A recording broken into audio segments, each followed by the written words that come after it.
My name is Mike Eldred. I am the Chief Marketing Officer from Sunn Amplifiers, and I'm here today to talk to you about the DoomBox cabinet, speaker cabinet. The concept behind the cabinet is pretty simple. We've been going around and visiting with a bunch of different bands, Red Fang 311, just a bunch of bands, and going to sound checks and kind of seeing what they're playing through, showing them like the beta lead, showing them some of the amplifiers that we do, some of the speaker cabinets we do.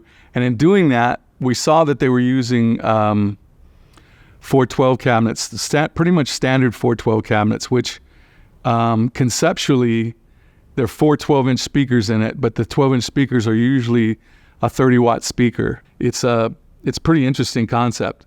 So that's really kind of where it started. We'd go to see these bands, and we saw how they were using high volume, the high power amplifiers, some Sunn amplifiers, some not Sunn amplifiers, into these 412 cabinets. To me, conceptually, it was like this. It's like if you have a racehorse and you put the racehorse out on the track, but you have a bridle on it and a bit in its mouth, and the jockey's controlling the speed of the horse, basically.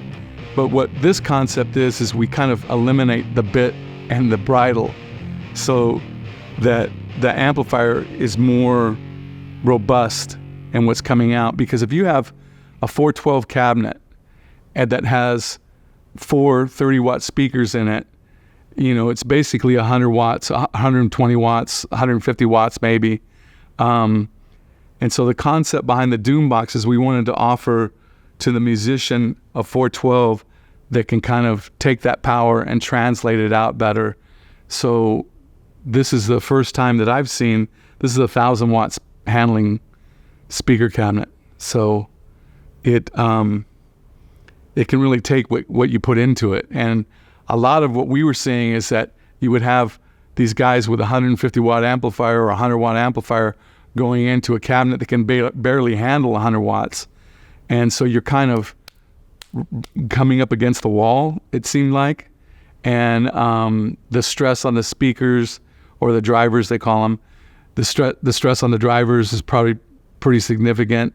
And so we just wanted to have something that was kind of more robust.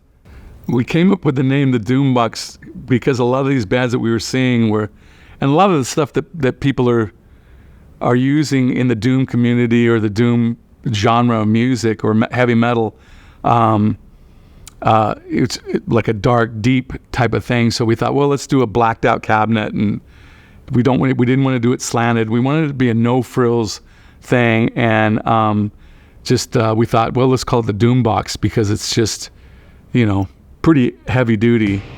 It's a professional grade speaker cabinet with professional grade drivers in it, and it's not meant for somebody to sit around in their bedroom and play, although you can do it, but this is more meant for a professional on stage live setup.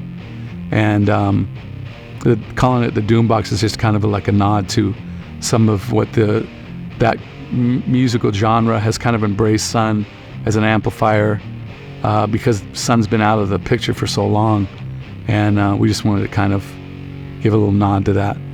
So the speaker configuration in these cabinets, it's pretty intense. Each driver is rated at 250 watts. It's a 12-inch driver. We've changed the cabinet around so it's not slanted. Even the baffle doesn't have the slight pitch back that a normal 412 straight cabinet would. Yeah, and but the speakers that we looked at, it was really a struggle for us because we were looking at the traditional, like I said before, the traditional 412 speaker cabinets would use like a 30-watt driver. And for us, that's an inhibitor from the sound.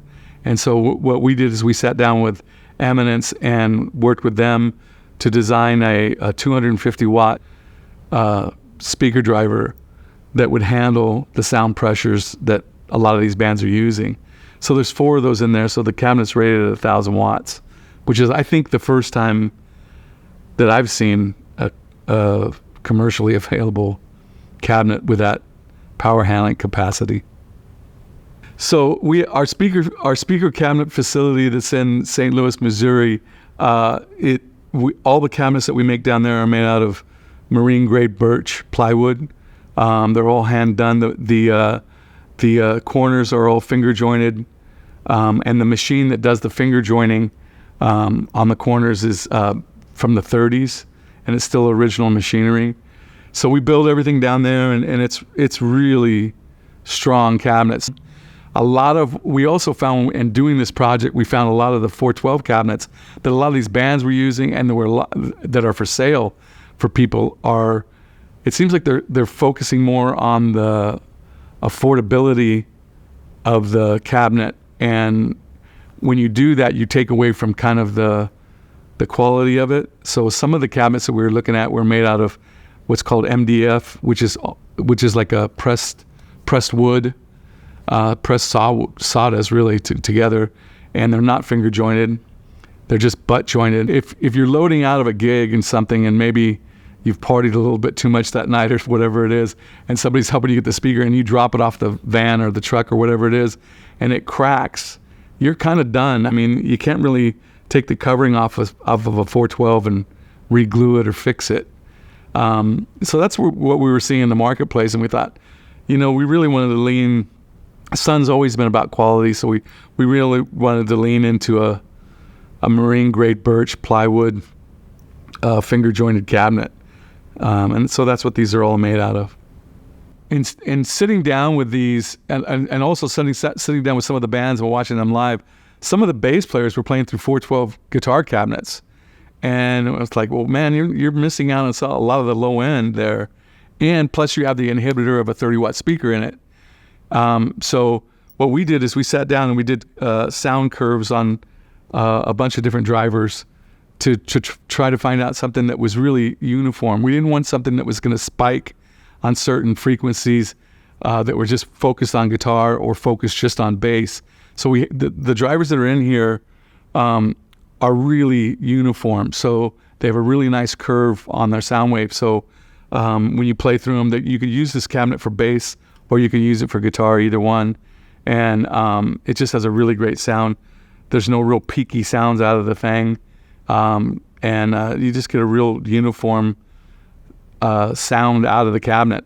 The main thing that we wanted to do is we wanted to have something that translated volume and tone into a speaker cabinet and out to the audience that was uninhibited, that didn't add color, that didn't add distortion, that didn't add any kind of weirdness to it. So it's really a kind of a pure amplification system.